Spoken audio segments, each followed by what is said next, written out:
Scandale, Paul Biya publie une fausse lettre de félicitations de Macron.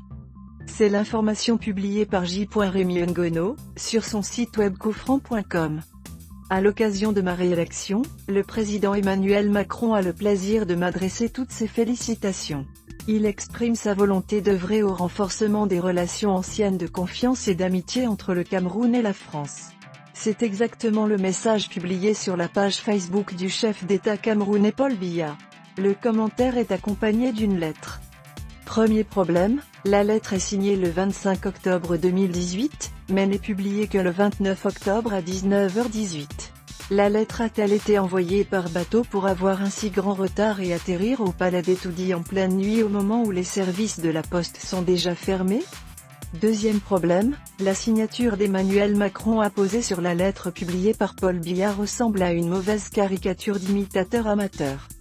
Troisième problème, la lettre ne porte pas les armoiries de la France alors que la première lettre publiée portait bien l'entête d'un document officiel. Dans toutes ambassades de la France, le Quai d'Orsay et l'Élysée, tous les documents officiels administratifs, les formulaires, portent bien ces armoiries.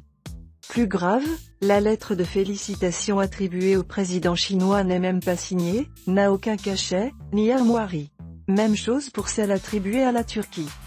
Le plus bizarre est que toutes ces lettres ont été publiées le même jour, comme si elles avaient été portées par le même facteur qui est parti en France, a bifurqué en Turquie, s'est envolé en Chine, pour ramener ses courriers dans la même valise. Comme à son habitude, le chroniqueur camerounais n'est pas tendre dans ses propos avec le régime de Paul Biya.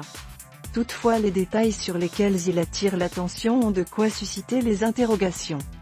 Il suffit de regarder les différents documents publiés et de comparer les signatures pour s'en convaincre. Comment expliquer ces communications maladroites qui créent le malaise? Précipitation et amateurisme dans la communication digitale du président Biya? Tentative de sabotage interne? Ou tout simplement production grossière de faux documents?